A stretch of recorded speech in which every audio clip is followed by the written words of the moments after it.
Hello students, I am Dr. Prakash. Welcome you all for the online class on International Marketing Strategy. The topic for today's class is International Market Selection.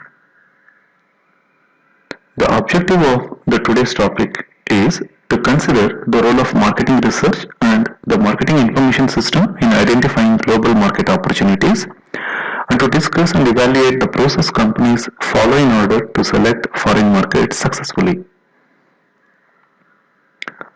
Now to market selection. Few of us know even simple facts about the geography, culture and economics of countries other than our own. Even fewer people have at their fingertips details that tell whether their goods will sell in a particular market or not. So there lies the importance of selection of market. If you see the global market selection process, there are some economic factors like macro and micro global environmental factors like politics, technology, competition, socio-cultural, economic, international industry structure, etc. that will have an influence on the organization's marketing information system, and that will lead to the conducting of marketing research based on internal and external data. Using that, the companies will decide about the international marketing segmentation, and finally they will select the market for targeting. The major determinants of firm's choice are at the firm level, the degree of internationalization and overseas experience, and the size and amount of resources available, the type of industry or the nature of the business, and internationalization goals and existing networks of relationships will help the organization to select the international market segmentation. And at the environmental level, the international industry structure, the degree of internationalization of the market, the host country conditions with regard to market potential, competition, psychic or geographic distance, and market similarity will lead to international market segmentation. After segmenting the markets, the final stage is international market selection. The market research activities are to be conducted before taking the decisions with regard to going global. At the first step, if the company decides to go global, then they have to conduct the market research with regard to market environment, that is competitive, economic, social, legal, political, technical, pressure groups and cultural factors. They should also conduct a SWOT analysis with regard to internal strengths and weaknesses and external opportunities and threats.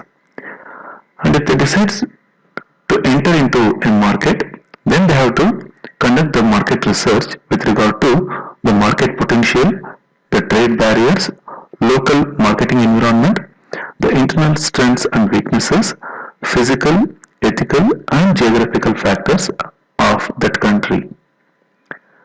And if they want to decide how to enter the market, then they have to conduct the market research to know the size of the market, size and ability to reach segments, behavior of incumbent market, intermediaries and players, logistical costs, risks and product necessities. With regard to marketing mix decision, the marketing research activities that are required are with regard to product line, product range, promotion and distribution availability, price expectation and acceptability, physical evidence required and processes required. And finally, at the implementation stage or the control stage, the market research that are required are with regard to type of expected control procedures, sales, market share, consumers, B2B acceptance, contribution and profit margins. Now let's move on to why are firms reluctant to view international research as important. So because the lack of sensitivity to differences in consumer tastes and preferences, there will be limited appreciation for the different marketing environments abroad, and there will be lack of familiarity with national and international data sources and the inability to use them. Actual but limited business experience in a country or with a specific firm may be used as a substitute for organized research.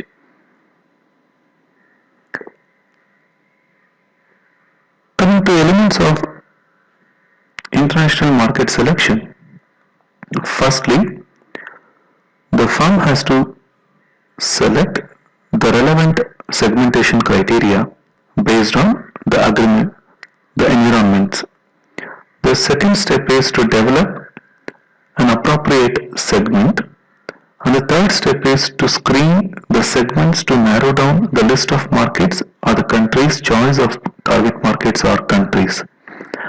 And the fourth step is micro-segmentation by developing the segments in each qualified country or across the countries. And finally, they have to enter the markets. If they decide to enter the market, then they have to decide how many markets they are going to enter, when they are going to enter, and the sequence of entry into the particular markets. While identifying the markets, they have to take into consideration some external factors like the macroeconomic indicators, the national patterns of consumptions or sales, other market size indicators, and the political risk of the nation. They have to make a rough market screening based on some criteria like the accessibility, that is, to determine accessibility, can we serve the market effectively and efficiently, and what might be preventing us from doing so. And if we select the second criteria, that is profitability, to determine profitability, can the market afford us, can we get adequate profits, what is the likely return on investment and time scale of payback. And if you look at the market size criteria, then we have to determine market size and growth potential. That is, they have to ask the questions like what is the existing market size? Is there a latent market? If no demand currently exists, what is the potential for emerging demand? While selecting the foreign markets, they have to consider some elements like the business environment or the climate in that country, the market size and growth potential in that markets, the economic and market infrastructure available in that country, and the product market data that is available with the company. With regard to business environment or climate, there are certain environmental issues like political environment, financial environment, and legal environment. Under political environment, we have factors such as the government stability, the foreign investment pattern, the strikes and lockouts in that particular nation, and the nature of political regime, which helps to access market growth, development, and the investment or the market entry issues.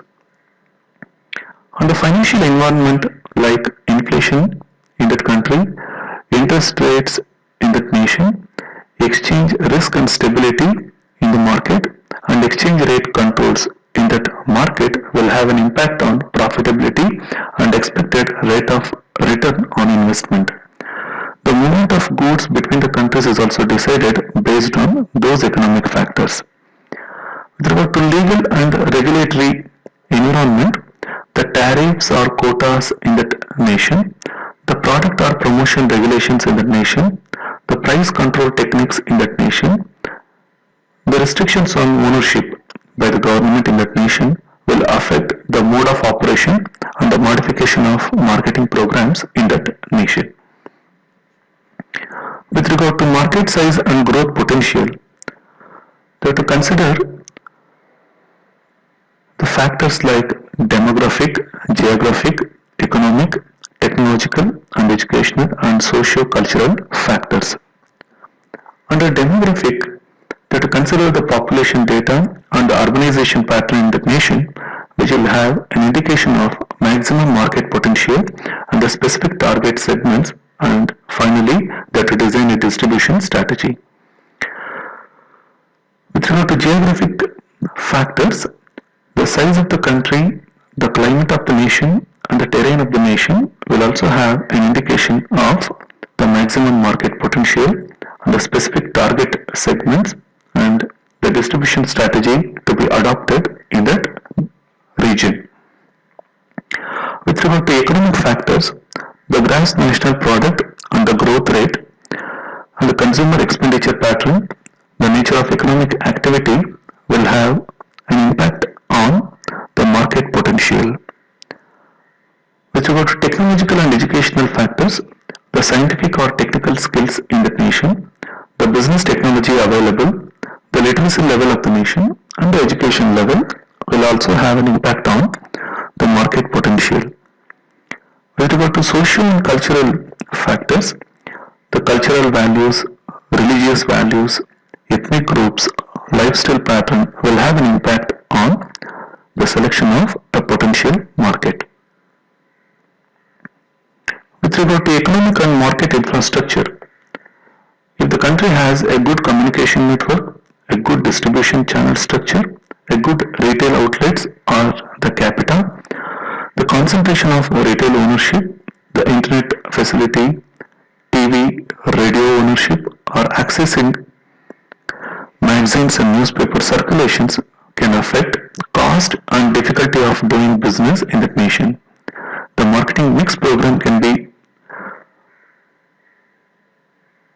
changed according to these economic and market infrastructure factors. Coming to the product market data, the broad definitions to include substitute products or services will have to be decided based on the product sales and usage, the complementary or the substitute products available in the market, the competitive market structure. So, with regard to product sales and usage, the sales volume and the growth rate, the product ownership and the purchase frequency will have an impact on the data availability depending on the development of product market in the country. With regard to complementary or substitute product, the sales volume and the growth rate of the product, the size of users, industries and the extent of ownership will have an impact on the information for substitute product and the services important where market for product does not exist. With regard to competitive market structure, the number and size of competitors in the market, the sales volume and growth rate, the relative market share, advantage, resources and strategies will have an impact on the information for substitute products and the services that are important where market for product does not exist.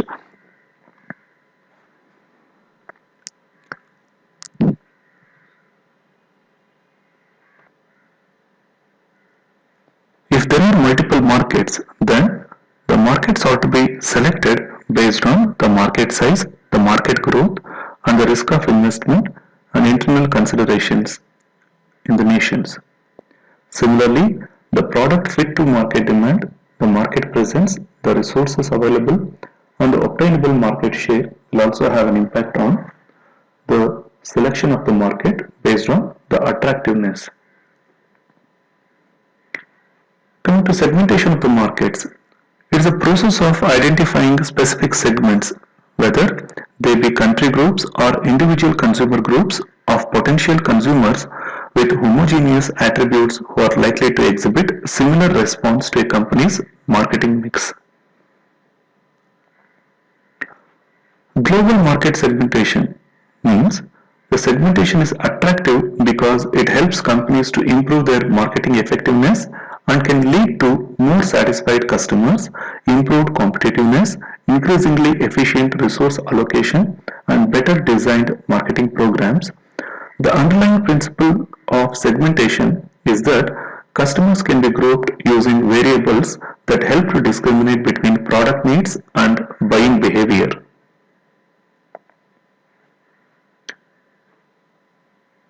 The international markets are segmented based on the product, customers, and psychographic.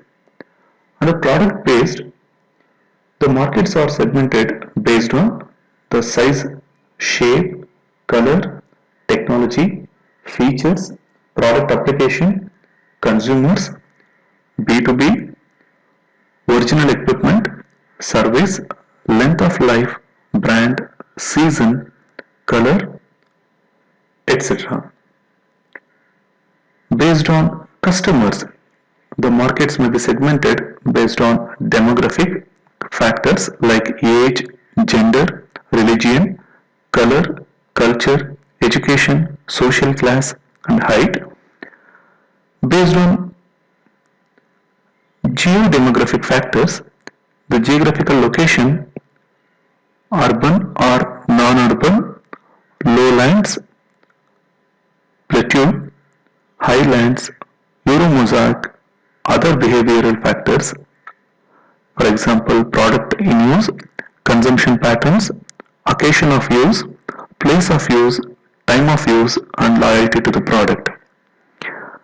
And based on psychographic, the markets are segmented based on the lifestyle, that is, attitudes, interest opinions, perceptions, value analysis of lifestyle, personality, and persona,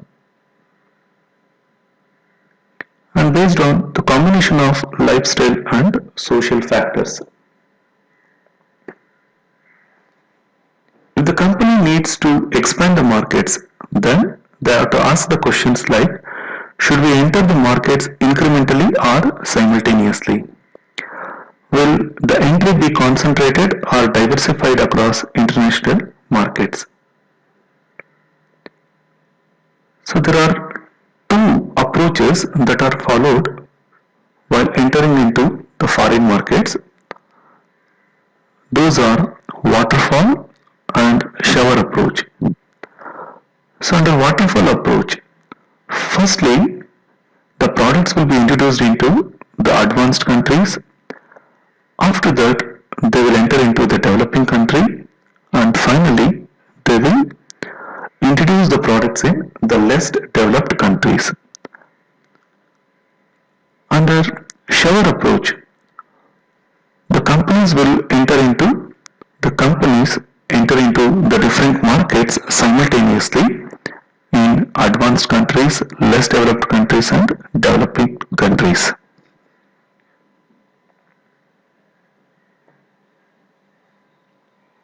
Coming to the market expansion matrix, they may have to decide about entering into the market based on the concentration, based on the diversification, like concentration of a country and concentrating a particular market. The second one is concentration in a country by diversification of the market. The third one is diversification in the country and concentration of a particular market. The last one is diversification of a country and diversification of the market. The market expansion will pass through these four stages by the companies.